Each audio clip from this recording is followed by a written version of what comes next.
Hey guys, my name is Ron Cecil. I'm a men's life coach and co-host of the podcast Cutting for Sign. I'm jumping on here today because I wanted to talk to you about understanding yourself or having a relationship with yourself. If you saw my last video where I discussed the 3 things that you need to do when it comes to getting out of depression, you may have heard me mention one thing that seemed a bit nebulous, a little bit harder to define, and that was getting to know yourself. So in review of the 3 steps, number 1 is take care of your body, take really good care of your health, eat well, sleep, drink water. That's gonna take about 85% of the effort on helping you to calm your nervous system and start to feel hope and a fresh perspective again.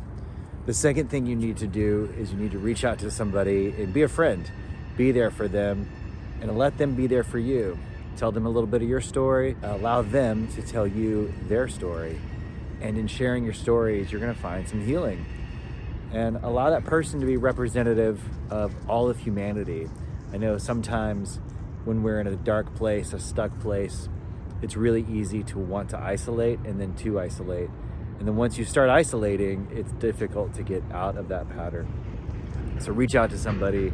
It doesn't have to be your best friend. It doesn't have to be a big deal. It just happens to be somebody that you like their company and you know that they probably like your company as well. And the last part is getting to know yourself.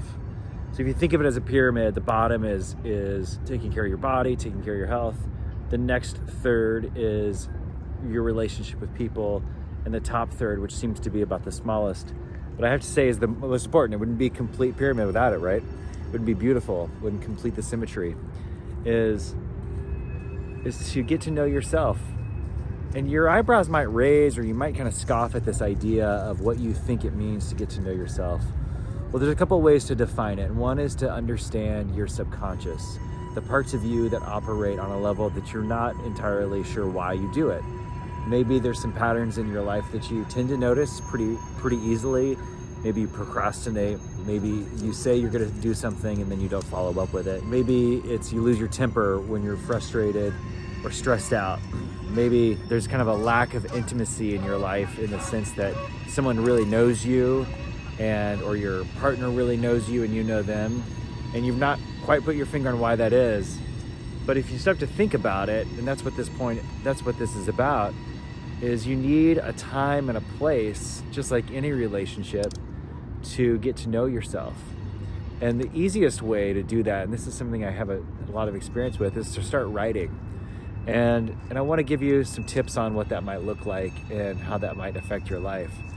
So, the easiest way you could probably do it, and it's because it's so native, is to just use your phone. But I think, I've done that in a pinch. I've written plenty on notes on my on my iPhone. When I've been far away, when I can't get to my computer or even a pen and pencil, that's where I write when I want to capture a chapter that I'm working on, or a thought or a phrase that might be floating through my head. It has its pitfalls, right? We can get distracted. The second thing is a pen and paper. I love pen and paper. I write pen and paper every single day. I probably write somewhere between 5 and 10 sentences on pen and paper every morning. And there, I give myself room to ask questions like, what do I want? And the answer to that question will always change. You need to allow it to change. Sometimes it'll be the same thing for a long time. I want a better job. I want a better relationship. Well, when you begin to define what you want and then give yourself some more days and some more time to think about that question and then write the answer again, you may find that actually changes. You may find that just by giving your subconscious room and your shadow room to write and process, and the parts of you that haven't been allowed to voice themselves, that part of you will start to speak up. And when they speak up, you're going to feel new desires and new wants in your life. And that should be what's going on. You could ask another question, which is, what am I afraid of? And start to write down everything that comes to mind. It might be financial ruin. It might be being alone. It might be some combination of either one of those things. Whatever it might be, give yourself the time and space to write about it. In fact, one thing that you could do is to set a timer for 1 to 3 minutes for these questions and allow yourself to write. And then the last question I would love for you to answer is, what do you love about yourself? And I know if when I first started asking myself that question, I found it really difficult to find any answer. I know that I have felt a certain amount of misplaced guilt and shame in my life. Some of that's due to ADHD, and some of that's due to my religious conditioning, and some of it's due to the cultural expectations, right? I had a perfect picture of what I thought my life needed to look like, and I didn't get close to that. In a lot of ways I did, but because I was missing a key element here and there, it was really hard on me, and I judged myself and I punished myself a lot because of that. So over time, what I had to do was choose small things that I loved about myself and just repeat it over and over. One of the things that I was proud of and loved about myself was that I've not had a drink of alcohol in almost 9 years. And so when I would think about what do I admire, what do I love, I would have to go kind of repetitive sometimes. Say, I love that I haven't drank in a long time. So set a timer, ask yourself, what do I love about myself? What am I afraid of? And what do I want? And allow your brain to process, and give yourself maybe 6 minutes total. You start small and write for 2 minutes each question.